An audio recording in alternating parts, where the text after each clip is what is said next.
prayer should always be bleh, horrible and dry and yuck. Like, no.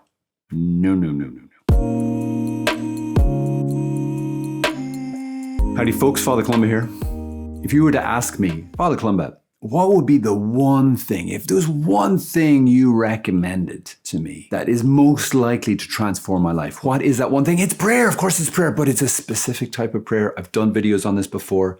Guys, this topic maybe more than any other topic, this particular type of prayer. I was told about this way of prayer and I'm like, oh my gosh, transformative, because nothing else has generated in my life such a way to connect with God on the heart level. When you are utterly, you're like, I want everything for God, everything. How do you get to that point of like being kind of slightly like, Why do people get that way? Because they start to experience more and more of God's love for them, and their love for God grows so much so that he becomes number one above all else.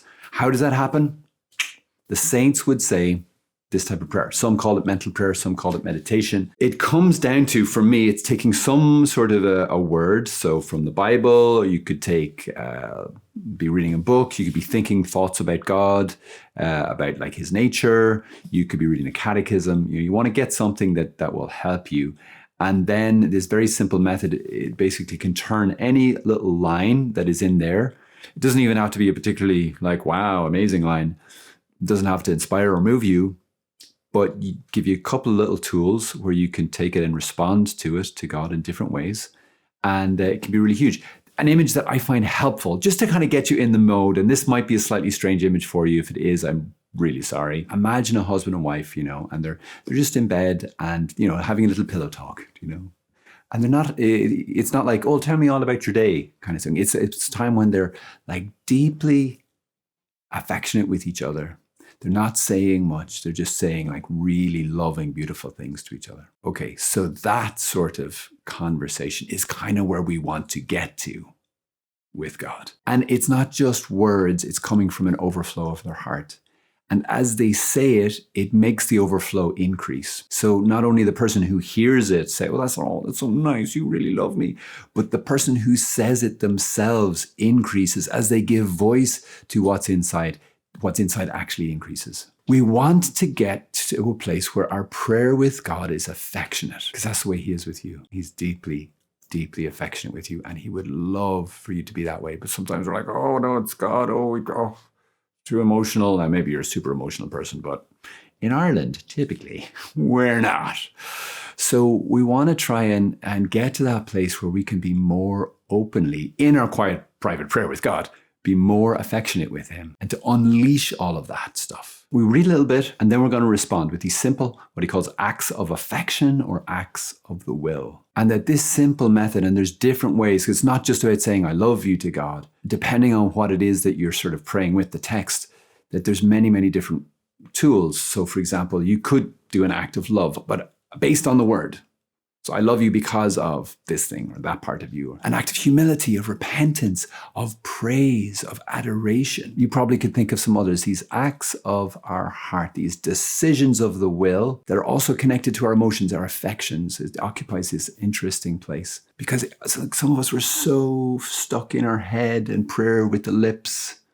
And we think about, we read scripture, we think about it a lot, but it never gets to the heart and we're starving to death. And the food's right there, spiritual food. As I was preparing for this, I came across this little passage, which I love in Psalm 19, verse 14. It's the very end. It says, let the words of my mouth and the meditation of my heart be acceptable in your sight, O Lord, my rock and my redeemer. This is often used to refer to prayer. And two or really three different types of prayer with the mouth, meditation, which is often thought to be the heart, the mind, and then with the heart, kind of combining all three. So it's a beautiful thing, prayer, to help us pray. So what I'll do, I'll do my preparatory prayer, whatever else, get in the mood, get my heart settled. And then I will simply read this and then I will say it back to him, turning it into prayer. And I will have that image of almost like, okay, if I was talking, very, very affectionately and intimately with a loved one, I wouldn't be making long sentences. It would be simple, short, intimate, affectionate, very to the point. And then I go quiet. You just say it, you just launch the grenade, you see if they say something nice back to you. How would I do this? Well, first of all, I would just pray this because it's a prayer. Lord, let the words of my mouth and the meditation of my heart be acceptable in your sight. And for me, immediately what comes up is I want to pray with hope for this. I have confident expectation, which is Christian hope.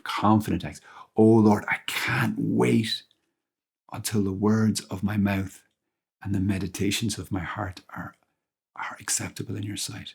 So I'll launch it, I'll say it to God, and I'll feel an increase of affection. But I'm not just going to rush and fill the moment because the moment is so precious. I'm not going to fill it with lots of words. I'm just going to say it, I'm going to go quiet. Let the fire bubble up a bit more. See what my next response, usually it's the same one. Maybe I'll switch like I did there from the prayer, just asking to hoping. I'm just going to stay with the hoping and I might do it again. Lord, I can't wait till the words of my mouth and the meditations of my heart are more acceptable in your sight. Guys, you'd be surprised. I find with this, I can get so quickly moved to tears, to joy, to just so much greater love. It gets so real. God gets so real for me when I pray this way. Because all the stuff that I put up between me and God gets removed. I'm like, right there, me, you, my heart to your heart. Guys, I will stay in that prayer so long as it's moving my heart. I will stay there, because if it's moving my heart, I mean, I get fed, of course, but also it means that I will say it to God with that much more affection, intimacy, sincerity, and truth. And all of those things are greatly pleasing to him. So it is to his glory that I am being moved. If you're enjoying it, keep going, keep enjoying it. That is a big part of the goal, guys. You're supposed to enjoy it. What will we do in heaven for all eternity? We will be enjoying God. Rejoice in the Lord always. I say it again, rejoice. Philippians 4:4. God commands us through his apostle Paul to enjoy him. That's what rejoice in the Lord means. Enjoy me. Are you enjoying saying this to God? Then don't feel bad about it. All those Irish Jansenists were like, oh no, prayer is supposed to stink. It's supposed to be really hard all the time. No, it's not. No, it is not. That is a lie, and it's a lie of the devil, and we need to get rid of it. If my prayer is dry, I'm still going to pray. But that's very different from saying prayer should always be bleh, horrible and dry and yuck. Like, no. I will very simply repeat these phrases, then go quiet. If I'm still feeling it, I'll say it again. And this is how I'll go. I have sometimes a little list. Actually, I have it right here. Little list of these different types of acts. So I'll have it beside me in my Bible as I'm praying: faith, hope, love, thanksgiving, humility, contrition, adoration, fear, commitment, resolve, intercession, praise. The fear it's not like terror, it's rather awe before God. So I'll just have that there, and I'll just see, okay, sit with this word, and after a while, if I'm done, I might move on to the next one, or if not, I'll just get to that place of deep intimacy. I might throw in some intercessions in there. If lots of ideas come to my mind, I might journal that a little bit, and then I'll go back once I'm kind of finished with that. I'll go back into this simple form of intimate prayer and do it again, and then I'll finish up with just a little time of thanksgiving, and that's it. That is it, guys. Please give it a go. Please give it a go. And if you do, either just once off or you do it for a week, couple weeks, please put your responses. How has it been in the comments? I would love to hear from you. If you're watching this a year from now or longer, and you've done this for like a year or longer and it's been rocking your world, please, would you put it in the comments? I would love to hear what God has done in your heart through this, because it has been so transformative in my life. I hope it will be for you too. Thank you very much. God bless you. Bye.